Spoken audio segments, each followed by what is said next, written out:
C'est officiel. On connaît maintenant la fiche de la finale de la Coupe d'Afrique des Nations Maroc 2025. Elle va opposer les Lions de la Teranga du Sénégal face à cette équipe des Lions de l'Atlas du Maroc qui, au bout d'une grosse séance de tir au but avec un Yacine Bonou qui, bien sûr, réussit à qualifier et surtout un esprit qui met le dernier tir au but, qualification qui est signe d'une qualification pour cette finale de la Coupe d'Afrique des Nations. Incroyable. Je pense que les deux finalistes aujourd'hui, que ça soit d'un côté le Sénégal, que je vous invite massivement à aller checker la vidéo qui est disponible déjà en ligne, que ça soit le Maroc aujourd'hui. D'ailleurs, je vais revenir rapidement par rapport à ce match. Aucune des deux équipes finalistes n'a démérité. Aucune des deux. Les deux équipes méritent leur qualification. On prend un peu plus pour cette équipe des Lions de la classe, il faut le dire. Dans ce match, ils ont été plus entreprenants, ils ont été plus dominants. C'était un match quand même avec deux grosses équipes, parce que comme je l'ai dit de ma vidéo analyse, ces deux équipes vraiment sur le papier et voire même sur le terrain, on a pu voir la qualité technique au niveau des effectifs, la qualité des joueurs. Ces deux grosses équipes qui sont capables, bien évidemment, d'être finalistes, capables de remporter ce Saint Graal. Mais malheureusement, il faut le dire, il y a une équipe qui avait plus d'envie, il y a une équipe qui a montré des choses un peu plus intéressantes. Et de l'autre côté, il faut le dire, cette équipe des Super Eagles du Niger m'a déçu. Elle m'a énormément déçu. Pourquoi? Parce que de ce qu'elle m'a montré, depuis le début de cette CAN, il y avait quand même une certaine régularité. Mais je pense que les hommes d'Eric Sekouchet, je ne sais pas qu'est-ce qui s'est passé, ils sont arrivés dans cette rencontre. Vraiment, je n'ai pas reconnu cette équipe. Pire encore, les points forts qui en faisaient leur force, malheureusement, ont été très amoindris. Peut-être également, c'est sans doute dû à la tactique de Walid Regragui, parce que je l'ai rappelé de ma vidéo pronostic, de ma vidéo analyse complète, bon, pronostic également, dans laquelle je disais, lorsque j'évoquais les différents scénarios et lesquels du match, qu'est-ce que je disais? Que je disais que attention à Walid Regragui. Tactiquement, il a pu déjouer cette équipe du Cameroun.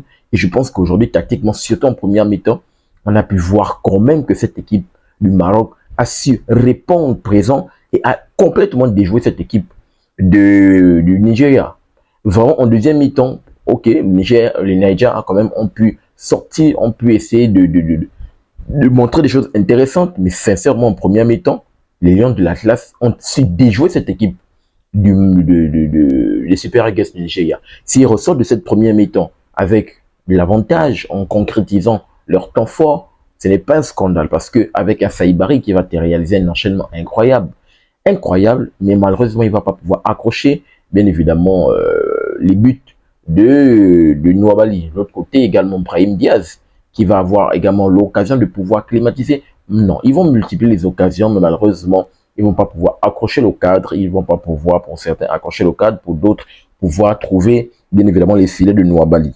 Donc, une première mi-temps, il faut dire, de la part dominée quand même de la part de cette équipe des Lions de l'Atlas. Une deuxième mi-temps où les deux équipes se sont données coup pour coup, mais les occasions quand même les plus franches toujours sont de la part de cette équipe des Lions de l'Atlas qui aujourd'hui quand même a manqué d'efficacité, mais il faut quand même dire, elle a croisé une belle adversité. Une belle adversité du côté de cette équipe du Nigeria qui a été méconnaissable. Méconnaissable, oui, ils se sont créés des occasions, on va pas dire qu'ils sortent du match, ils se sont créés des occasions. Victor Osimhen, c'était un peu plus compliqué. Je me rappelle d'une occasion de Ademola Lookman, une belle occasion franche qui va pas pouvoir accrocher, bien évidemment, les filets de Yacine Bonou.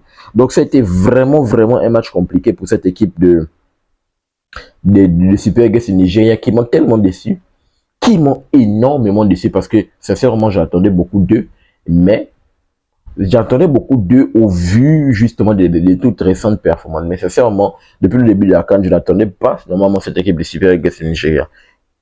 Avant la CAN, je pense même que lorsque j'ai fait ma vidéo analyse, lorsque j'ai fait ma vidéo pronostic, que j'ai pronostiqué tous les matchs de CAN, sincèrement, je voyais le Nigeria sortir un peu plus tôt, mais ils m'ont tellement surpris, ils ont montré des choses assez intéressantes depuis le début de cette CAN, et je pense qu'ils sont rentrés avec beaucoup de frousse. Ce n'est pas normal.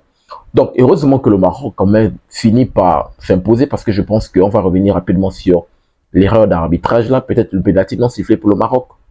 Là, je pense que là, ça tourne en leur faveur. Là, c'est parti en leur, ça tourne en leur défaveur plutôt. Là, le Maroc n'a pas été plutôt, le Maroc n'a pas été favorisé par la VAR parce que On peut revenir sur cette action. Je pense que je sais plus c'est la frappe de qui. En tout cas, le ballon va être contré par Calvin Bassey. Bon, il faut quand même le dire, c'est assez discutable. C'est assez discutable. Pourquoi? Parce que le ballon sera contré par la cuisse. Ensuite, ça va rebondir sur la main. Mais le problème, c'est que, parce que c'est une frappe qui était quand même assez cadrée, donc on peut voir que le fait qu'il touche le ballon de la main, ça change la direction de la frappe. Donc, au terme d'interprétation, il y a beaucoup de choses qui peuvent, je pense que des deux côtés, ça peut être étudiable. Ce qui est bien quand même dans cette affaire, c'est que l'arbitre n'a pas, bon, je ne sais pas si c'est bien ou mauvais, l'arbitre n'a pas appelé la VAR, parce que je pense que s'il appelait, la VAR plutôt n'a pas appelé l'arbitre, parce que s'il appelait l'arbitre, forcément peut-être l'arbitre allait peut-être en juger autrement par rapport à la décision initiale qu'il avait prise. Donc, c'est une décision assez compliquée. Vous me direz dans les commentaires qu'est-ce que vous en pensez. Je pense qu'au vu de la qualification du Maroc, forcément, on va plus se concentrer sur ça. Par contre, je pense que s'il y avait une non-qualification du Maroc aujourd'hui par rapport au tir au but, forcément, les gars, non, je vois, c'est la frappe d'Achraf Hakimi, parce que je me rappelle que c'est Hakimi, après, qui réclame au niveau de l'arbitre.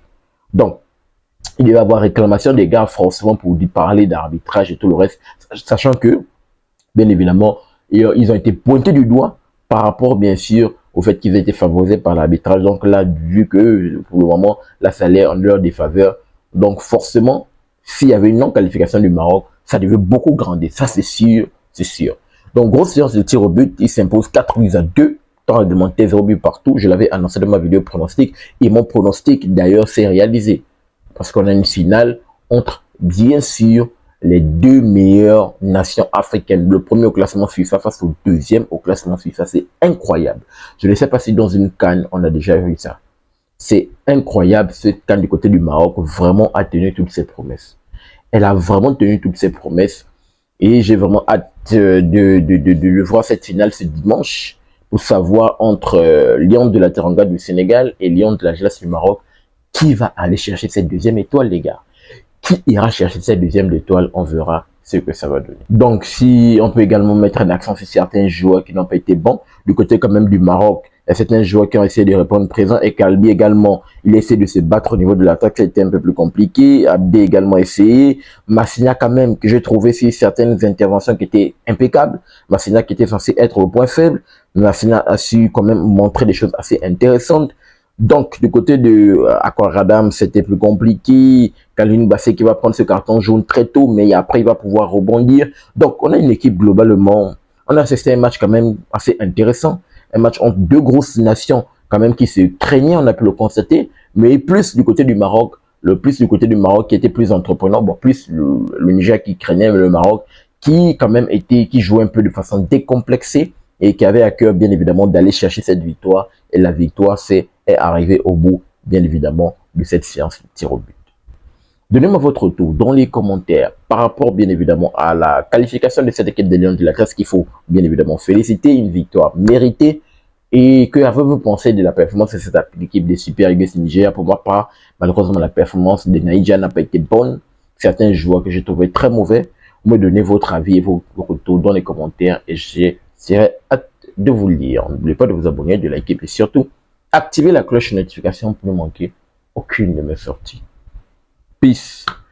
À très bientôt les gars.